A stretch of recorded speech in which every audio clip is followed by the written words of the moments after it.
MZTV. Good morning, good evening, everyone. This is Dr. Zender at your service.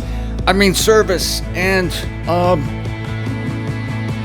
because I diagnosed someone this morning. I gave someone an expert diagnosis that I'm sure will solve her problems for the eons and beyond. Yes, and it happened at breakfast. Did I mention it? Yeah, it did happen at breakfast. 3 over medium eggs and an order bacon white. Well, I eat carbs too. In fact, this does have to do with running. Thank you for bringing that up. This does have to do with running. This is Martin Zender. I am the world's most outspoken Bible scholar, voted so by unanimous decision. And I was at breakfast with a friend this morning, and she says, Dr. Zender, I got this pain in my knee. I got a pain in my hip. I got a pain in my ankle. I said, do you have a pain in your big toe? She said, yes. How did you know? I know. I said, can you tell me what you've been doing? Well, my boyfriend and I were walking like 4 times a week for an hour. I said, that's wonderful. I said, tell me about your shoes.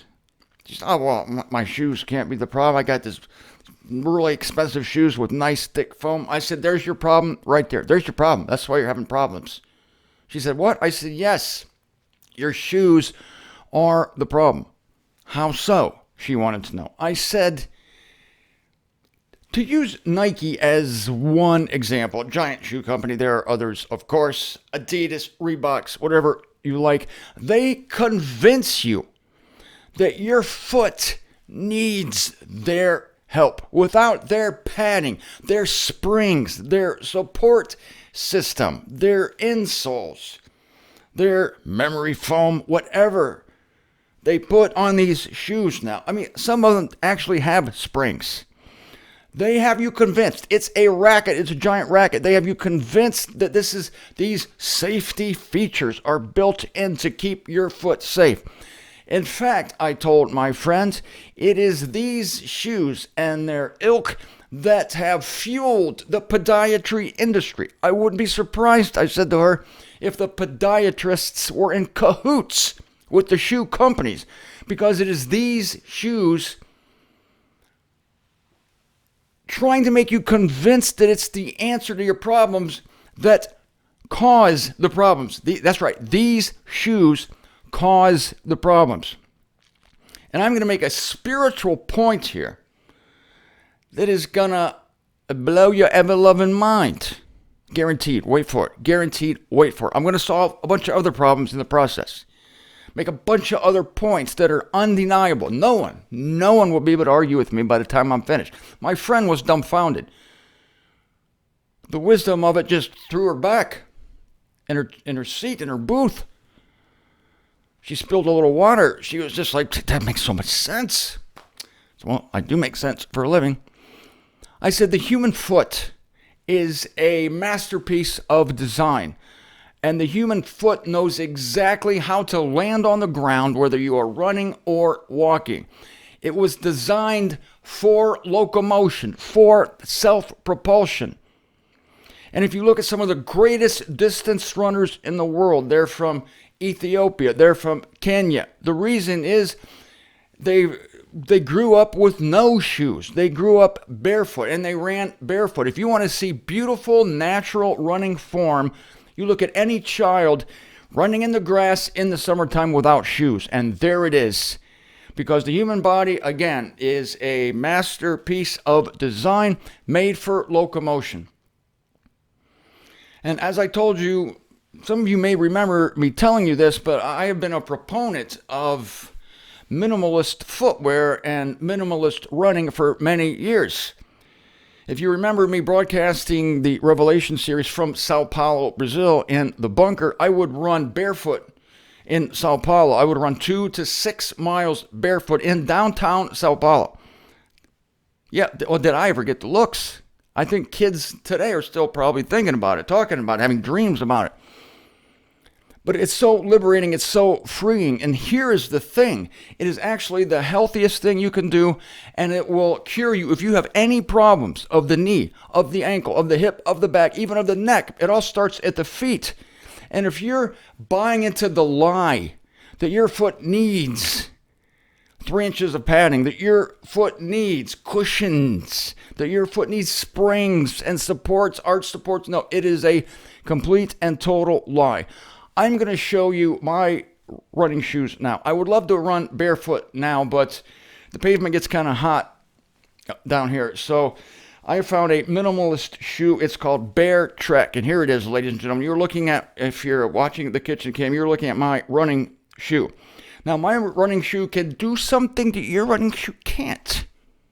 Watch the kitchen cam. Are you ready for this? You're going to see something you won't see anywhere else. This is what my running shoe can do. I can wring it like a chamois. Look at this. Because this thing is like a ballet slipper. It's got zero support. None. It's completely flat. It's got zero cushioning. It's just a thin piece of rubber. To show you how thin it is, here's what the bottom of my shoe looks like. I see you. I run 12 miles a day with these shoes. Oh, by the way, I do have another one, but I just wanted to show you one. Look at this thing. Can your shoe do this? If not, why not? What are you trying to do to yourself? What are you trying to do to yourself? 2 weekends ago, I ran 32 miles on a Saturday. 2 Saturdays ago, I ran 32 miles in one day on these shoes, on concrete. I don't run on the sand. I don't run on the beach. I run on concrete, continual concrete every day. I have no ankle problems, no hip problems, nothing caused by so much running because my foot is a genius and my foot knows how to run. This is what happens when you pad your foot. I told this to my friend. This is when she sat back in the booth and just spilled her water in amazement at the wisdom of this. I said, your foot is basically anesthetized. Your foot comes to learn that you don't trust its wisdom. You don't trust that it knows what to do. And so you're trying to, quote, help it by protecting it, by overprotecting it. What this does is your foot just gives up. It says, okay, I'm no longer needed here. I'm off duty. You brought in the springs. You brought in the super duper memory foam padding. And I guess you don't need me anymore. So the foot goes to sleep and it doesn't feel the ground anymore.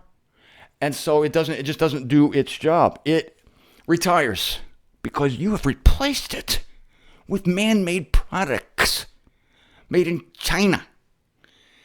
And in doing so, you now strike the ground in these super duper shoes that cost $150. You are now striking the ground in strange and unusual ways that you would never strike the ground that way if you were wearing minimalist shoes or if you were running barefoot. You would never strike the ground the way you strike it when you're in your shoes, your super duper shoes. You're doing unnatural things because you've lost all feeling, because you put your best friend into a coma. You sent your best friend, your foot, into the cave for the winter to hibernate. Your foot basically says, I'm out of here. If that's what you think about me. Everything we've been through together, and this is what you want to do to me. But I'm helping you. Oh, under the guise of helping you. Your shoe is ruining you. Ruining you. And there is a great lesson to be had here. And it is this, that overprotection is always foisted on you by industries that rely on the lie that you cannot live without them. You need their protection. You need to be safe constantly. You need bubble wrap. You need foam. You always need insurance for everything. You need breathing insurance. You need heartbeat insurance. Oh, yeah, I guess that's called life insurance. Anyway. And it's all a lie, but you'll find it in every industry. You'll find it in this current CV19er phenomenon. Do you know the best way to develop immunity from viruses is to expose yourself to a bunch of different viruses. And your body adapts to them. If you hide away in a vacuum your entire life, if you never go out and you constantly wash your hands, constantly scrub your body, spray yourself, you're never going to adapt. And then when something big does come around, it's going to kill you because you have no antibodies built up. You need antibodies. And these antibodies thrive in not being protected, just like your foot. The foot says, leave me the hell alone, I'll take care of you. I'm living proof of it. I've run for 30 years, and I had a knee problem for probably 6 years, and I was wearing these super duper shoes. They're super duper expensive. You'll find the simplest solutions to life are either cheap or free, like water. What do I do for my health? Drink water. The doctor's not telling you that. No, the doctor's telling you you have to buy hundreds of dollars worth of prescriptions. But you don't need it. But these industries convince you that you do. But it's artificial. But they make tons of money, convincing you that you can't survive without them. And so, again, with this CV19er, the best thing you can do is just throw yourself out there. But we live in a world that is so careful, so overprotective. What happens to kids when their mothers overprotect them? No, Johnny, you might get hurt. You stay inside. The kid stays inside and learns how to knit, stays inside and learns how to do crochet and needlepoint. He becomes a mama boy. Then when he becomes a mama's boy. Then when he gets into the world, he can't cope, he can't survive. Just like your body, if you try to protect it from all the terrible viruses in the world. No, you're going to die. If you want to live, it's paradoxical. You go out and expose yourself to it. That's what my foot does. I go out, I expose myself, and it adapts. It's beautiful. I could run miles and miles and miles on nothing. This shoe is nothing. It's nothing. And the worse, the flatter it gets, the better the shoe gets. This is like a fine wine. This is flatter than it was when I bought it. So now it's even better. The more of these shoes wear out, the better they are because it leaves my foot more in touch with the ground. I can feel the ground in these things. Yeah, I get some pebbles once in a while. Yeah, I get a couple ouchies here and there from sharp rocks, but it's worth it because I have no injuries. Oh, I had an injury, for what I was telling you, for 5 years or 6 years or something when I was wearing those shoes, the expensive shoes. You don't have to spend money for any of this stuff. Like I say, the best cures are free. So I ended up researching barefoot running, minimalist running. I'm into minimalist everything. And I found out that this is the answer. And so I adapted it. I got into it slowly. I'm not saying you got to jump right into it because you have to adapt. You're going to be using different muscles. It's going to take a while for your feet to wake up and go, oh, you're finally calling me to the party, huh? What's the matter? Hurt yourself? All my problems were over. My knee problem disappeared. And I'm running mega miles, 12 miles a day. See, there's proof for you. Look at this. I can see you right through this thing. Where? There. Oh, yes. Love these shoes. It's not too good on my socks, I'll tell you this. But anyway, all my problems disappeared. Overprotective mothers ruin their kids under the guise of protecting them. They think they're doing the kids a favor. Don't worry, Johnny, I'll protect you. I had a girlfriend one time who was so jealous. Don't worry, I'm going to protect our relationship. And she would look into my phone, look into my computer, spy on everything I did, trying to protect us. What did that do? It ruined it. It's called jealousy. No trust. Well, I'm trying to play it safe, I'm trying to protect you. Don't protect us, you're killing us. You're killing us. The kid should tell his mom, you're killing me here, Mama. You're killing me. I need to go out and experience life. I need to get bumps and bruises. And then we have this thing called the nanny government. What's the nanny government? It takes care of you from womb to tomb. The government says, the big government says, we'll take care of you. Life is too risky. You can't go out there and make it on your own. And so like the padding of the shoe, the government will kill you. It will put your real self to sleep and you'll become lazy. You won't have any good ideas because you won't have to. You won't have to come up with something in order to live. You could just depend on the government. So you go to sleep while the government does all the work. But it ends up ruining you. You get injured. You get injured mentally. You get injured psychologically. Just like you get injured physically when you trust the Nike company to protect you with all their stupid, stinking pads and springs. You don't need it. And again, health is cheap. Health is cheap. So, of course, free enterprise, just let the government just leave me alone. That's my philosophy of government, is leave me the hell alone. Leave me the hell alone. That's what I say to shoes now, to the Nike company. You need us. Leave me the hell alone. Get out of my life. I don't need you. I'll run barefoot every day, and I'll be better off than I am without you, with you. I'm not going to believe your lies. No, because I found the truth. Truth is cheap. Truth is free. Screw you. The same with government. Screw you. Just, keep our roads paved. Give us a good standing army so we can defend ourselves against nut jobs with ugly mustaches and pointy beards. And for the rest of the thing, leave me the hell alone. Let me do my thing. That's what the foot is saying. Leave me the hell alone. Let me do my thing. Medicine, the medical world. Are you kidding me? The doctors are all trying to overprotect you. You need us. I saw this great stat by this radical doctor who got out of the medical business, the official medical business, the AMA and all that, and he became a freelancer. And he gave this delicious statistic. I can't remember what it was, but I know the gist of it because I've never forgotten it. It was that there was this one city where the medical institution, the doctors went on strike. All the doctors went on strike for some reason, somehow, I don't know. And the result was the death rate went down in that town. The death rate went down. Fewer people died because the doctors were out of business. Send all the doctors home. Send all the college professors home. Sorry, I'm stepping on people's feet. I know it. If I step on your foot, it doesn't hurt because I'm wearing this. I'm sorry. I know there are people in the medical profession, God bless you. There are some people who might even work for Nike. And they're saying, Martin, shut up. I got to feed the wife and kids. You're killing me here. You're telling me people don't need me. Yeah, I am sorry. Listen to this quote from Mark chapter 5, verse 25. This is one of my favorite quotes concerning the medical profession. Mark 5, starting with verse 25. And a woman having a hemorrhage 12 years and suffering much under many physicians and spending her all and being nothing benefited, but rather coming to be worse, hearing about Jesus, coming in the throng from behind, touches his cloak. There it is. There's the medical profession. I'm sorry, in a nutshell.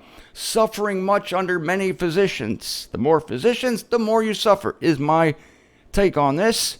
And spending her all, yeah, it's expensive as hell, just like the Nike shoes. Expensive, expensive, expensive, under the pretense of helping you and protecting you. But what does it do? Well, just ask this lady, spending her all and being nothing benefited, but rather coming to be worse. You will be worse after buying super duper Nike shoes than before. You will be worse after you submit yourself to the hands of the doctors, the physicians. You'll be worse than if you never did anything.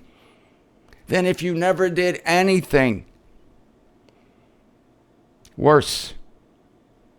Same with relying on government. Same with thinking that the nanny state is just the best thing for a person. It gives them protection. Yeah, overprotective mommy creates mommy's boys. Overprotective government, too much government, mommy's boys. People can't do anything for themselves. They depend on the government. And the government wants you to think, again, that you need them. Same with the medical profession. You better have your cholesterol checked. No. Here's what I think about checking my cholesterol. No, you check your cholesterol. We need to take a blood test. Why? Well, something might be wrong. Well, something's wrong with you. I'm not going to take your blood test. It's expensive for one thing, and to hell with it. I eat right, I exercise, I drink water, so that's it. If I die, I die. Why would I want to die suffering by going to you? Same with education. Higher education, I've been all through this. Haven't I? Oh, yes, I have. Yes, I have.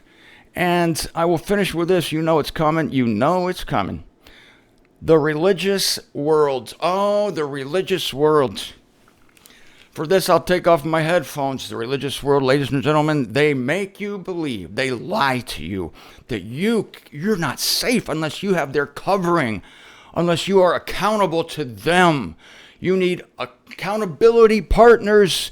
You need people who are constantly checking up on you. You need to get into prayer circles. You need to belong, because if you miss one day of church, why, that's the day you start off on the road to perdition. You can't make it out there in the evil, cruel world. There's so many temptations. There's so many sins to be had out there. So many viruses to catch. You need immunized. And we are the great immunization force. We call ourselves the Christian religion. We will immunize you from life. We'll immunize you from sin. You don't need to go out and test your faith and throw yourself into the arms of Jesus. No, you need a soft, cushiony protection, the super duper padding, and the super duper springs of the super duper church.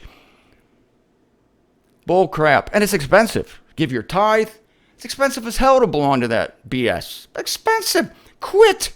I wrote a book, How to Quit Church Without Quitting God. There's the lie. If you quit church, you'll automatically be quitting God, because God is inherent in the church. Really? Gee, the Apostle Paul said in Acts 17, addressing the Epicurean and Stoic philosophers on Mars Hill, telling them that God does not live in temples made by human hands. Shh, Paul, what are you trying to? I've got to feed the wife and kids here.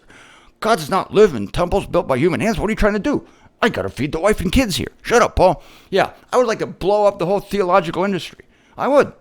Put them all out of work. Sorry, you'll find another line of work. Find another line of work. Put Nike out of, I'll put Nike out of work. Whatever company makes these things, now we're talking. Just put a strip of rubber band, a strip of rubber on your shoes, or learn to run barefoot like I did in Sao Paulo, Brazil. People say, what about glass? What about if you step on glass?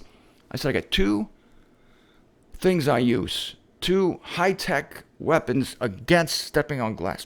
What? And how much did it cost? It's very inexpensive. They're miracle preventative measures for stepping on glass. What is it? It's my right eye and my left eye. It worked most of the time. But then if I did happen to step on glass, you'll never guess what I did. I pulled it out and kept running. Yes, I did. You will not believe how God and Christ will grow your faith when you go out and live. You don't need the super padding of the church. You don't need their programs, their baptisms, their ceremonies, their works, their programs, their prayers. You don't need any of it. It's extraneous. Bullshit. That's right. EB, extraneous bullshit. It's superfluous malarkey also. And it's unnecessary mayhem. And it will wreak havoc. You'll be worse off after going to church than you were before you went. Because you go to church, you learn about the God who eternally torments people. You go to church, you learn about the God who lost control of his universe. You go to church, you learn about the God who gave away his free will. Darn it, it's the worst thing I ever did. Well, I used to have the only free will in the universe. Then I gave it away to everybody else. Now I can't get it back. Ho! Now I just run around the universe trying to put out fires, trying to make the best of the disaster that ensued after I gave away my free will. Ladies and gentlemen, I want you to be delivered from springs and padding that pretend to protect your feet, but don't. I want you to be delivered from unnecessary governmental assistance that keeps you from being all that you can be, from pursuing your hopes and your dreams and having the creativity pulled out of you.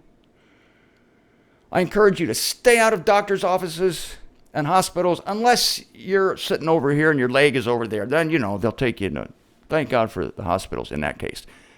But if you want them to make you healthy and keep you healthy, you got to go for a checkup. No, you don't. Stay away from the checkups. No checkups. No checkups. Stop it. What? Oh, I'm supposed to say that you're not supposed to take my advice because I'm not a trained physician and I'm not therefore. No, I don't have these little safety things like, make sure you consult your doctor before you do anything I say. No, I'm saying to you, make sure you don't consult your doctor when checking on everything I say. The problem with people who hear what I say spiritually, they hear what I say about the salvation of all and about no human free will, and the first thing they do is, I got to check with my pastor. Oh my God. People say start an exercise program, but don't do it until you check with your physician. Bull crap. Don't go anywhere near your physician. Just go and start your exercise program. If you die, you die. Chances are you're not going to die. Just use common sense. Get out there, jog a little bit, walk, whatever you need to do. Move your freaking body. Get off the couch. Consult your physician before beginning any exercise. No! Do not consult your physician. Do not consult your pastor. Do not look for a pastor. If you have one, get rid of him or her. Get the hell out of there. Run the hell out of there as fast as you can. The funniest thing, my wife and I were having our second kid. We're going to have him at home. And my wife was like 9 months pregnant, ready to go any minute. And we happened to be visiting a friend at the hospital. When my wife, while visiting a friend at the hospital, started going into labor. Then what ensued was the funniest phrase I've ever heard. It was like, hurry up, get my wife out of this hospital. She's about to have a baby.